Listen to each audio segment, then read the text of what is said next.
Welcome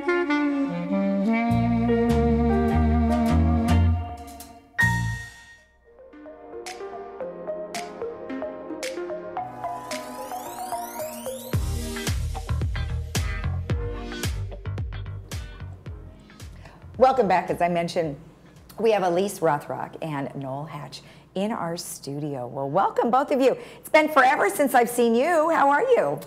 I've grown older but wiser. Oh, well, that's a good thing. At least you're wiser, right? Yes, right. I'm better looking. Oh, well, wonderful. Actually, you're right. You're right. And Elise, how are you? I'm good, thank you. How are you, Lisa? Good. So we are here on behalf of the art exhibit that is taking place here in the Community Services Building. And what we'd like to know is sort of how does this come about? I mean, how does it work? It worked because COVID kind of went away, because we used to do this. I think this is about the third or fourth time we put it on, but there was a hiatus there.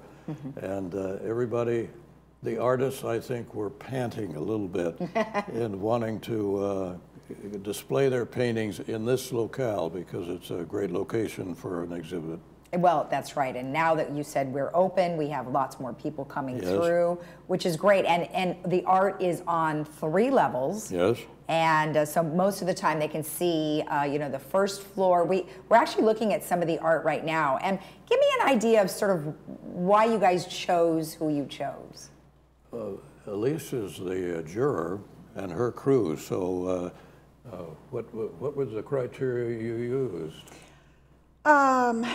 You know, I can't really say that I had any hard and fast criteria. A lot of wonderful paintings were brought up to the 3rd floor to take a look at, figure out what would look good together. You know, it was a process it was a very difficult process to you know, figure out what went where. Right. And I can't say that we really turned anything away. If it was because of, you know, technical criteria laid forth by the Art Association. Okay. But I was glad to have everything that came my way.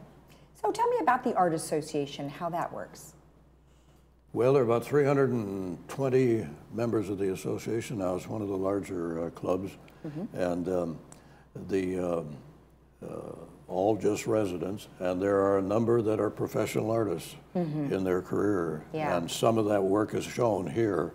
And many of us love art. Elise and her husband, when they travel, go to art museums, and so she has become really not a critic, but a connoisseur of good art. So this particular show was juried, which meant that only intermediate and advanced artists submitted their work. And as a result, it became a very eclectic exhibit. In styles, you had Impressionism, you had portraits, you have Expressionism, you had abstracts, and there was whimsy in this particular show. Oh, yeah. You know, is it Barack Obama or is it Tiger Woods on that one painting? I don't know if you've seen it. I haven't seen that one, no. Anyway, so and I named one painting when it was being painted as Mild Cognitive Impairment. Wow. As a title. And I will tell you, it's not a landscape, but there is a painting down there that when she was painting it, and it was sitting on the table, and I looked at it and I said, I have a name for that painting. It's not an insult, but I looked at that and I said, that's weird. So it was a fun exhibit. Okay. There was whimsy and all kinds of fun and talent. Yeah, well, they're showing some pictures now that are remarkable. Now, you mentioned that you had some particular type of criteria going into this. Yeah. So did you announce it and then let the villagers know that they're going to be doing this and they had a period of time to paint it, or are they taking from their existing collection? Well, that was more a function of the Art Association. Okay.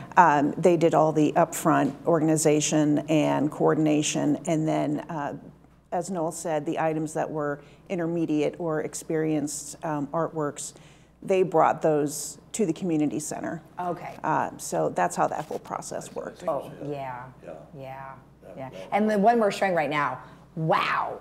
Awesome. Right? Frankenstein and the Bride of Frankenstein. I love the way that they're that sepia tone. I mean, it really captures the 30s. It really does. And then groom when and you his when you bride. walk in the back door, we're looking at the dog, and it's so cute. I mean, there's so many amazing things. Yeah, there's an eclectic. Exactly. You know, all of these works are for sale. At least the majority Right. of them are. They're very modestly priced, I might mention. But one of the takeaways from this show is that you can't really go in and walk through it and see it once. You have to come back and get up close, see the brush strokes and all of that, and step back. So it's been a good show. Okay.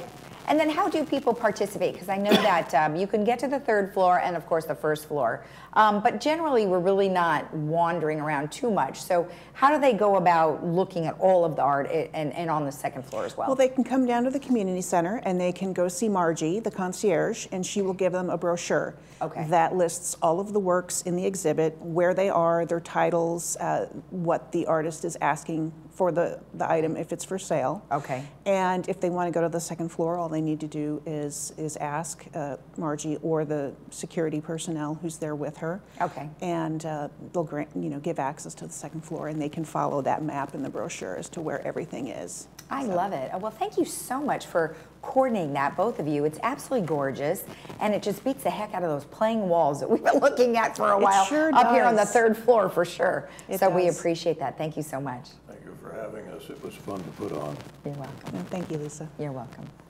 And the brochure that Elise was talking about is located on the website, which is lagunawoodsvillage.com, and you can type in Art Affair, and it will be it'll pop right up. We'll be right back.